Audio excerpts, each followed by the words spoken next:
Hello student, इस class में हम सीखेंगे व्यंजनों को दोगुना करना। लास्ट क्लास में हमने व्यंजनों को आधा करना सीखा था।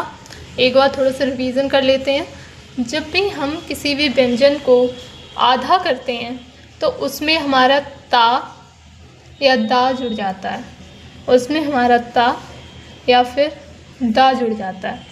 जैसे हमारा कोई भी अक्षर है, मान लीजिए हमारा ये हमने का बनाया, ठीक है। और जब हम इसी का को आधा कर देते हैं तो इसमें ता और दा जुड़ जाता है। इसी प्रकार जितने भी हमारे व्यंजन हैं उन सभी को जब हम आधा करते हैं तो उनमें ता या दा जुड़ जाता है।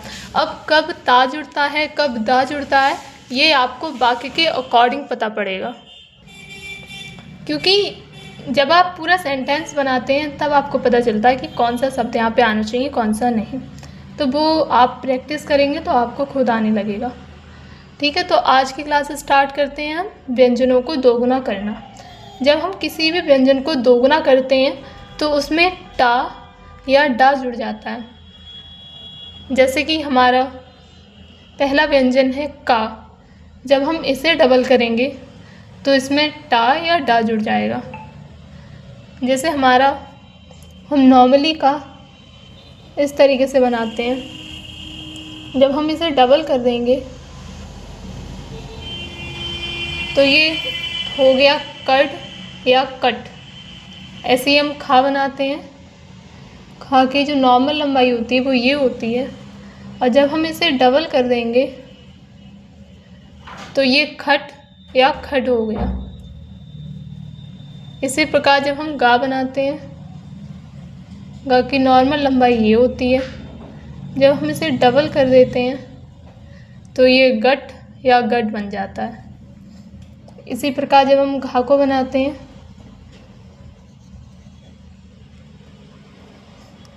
बाकी जो नॉर्मल लंबाई होती है वो ये होती है, और जब हम इसे डबल कर देते हैं तो ये पट या पट बन जाता है।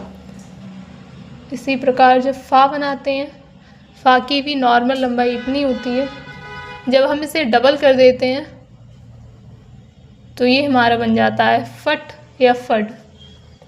इसी प्रकार हम बा को बनाते हैं, फिर भा को बनाते हैं, इसी प्रकार हम ता को बनाते हैं, था, दा और धा।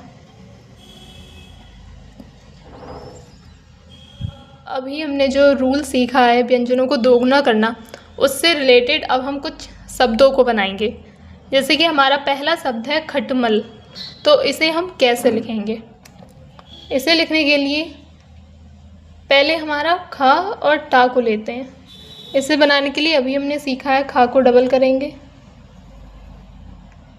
माँ बनाएंगे और ला बना देंगे, ये हो जाएगा खटमल। ये आपको लाइट में दिख नहीं रहा होगा, काफ़ी लाइट बन गया है। अब हमें लिखना है पटरी, ये हो गया पट और ये हो गया री, इसमें बड़ी की मात्रा, अब हो जाएगा ये पटरी। अब हमें लिखना है फटकार, तो उसके लिए हमें फा बनाना होगा, फट का र, आ की मात्रा, ये हो गया फटकार।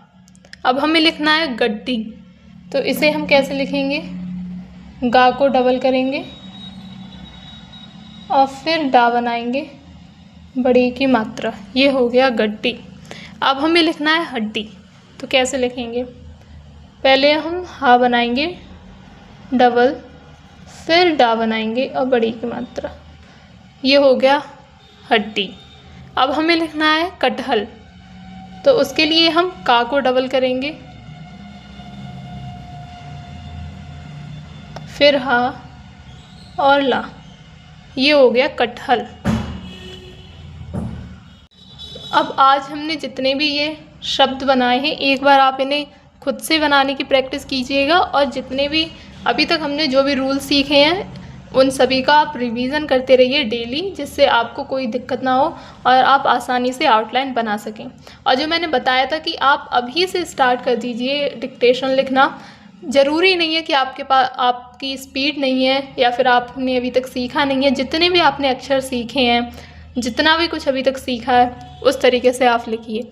मान लीजिए कि आपको अभी तक सिर्फ इतने ही अक्षर आते हैं और कोई डिक्टेशन है, कोई उसमें कोई अक्षर बोला जा रहा है, मान लीजिए उसमें बोल रहे हैं कि यह काम करना है, तो आपको या भी पता है, आप लिख सकते हैं हाँ भी पता है। काम के लिए का और मा आ की मात्रा भी पता है। करना तो ना है, तो आपको भी सारी मात्राएं पता हैं, तो आप अभी आराम से लिख सकते हैं।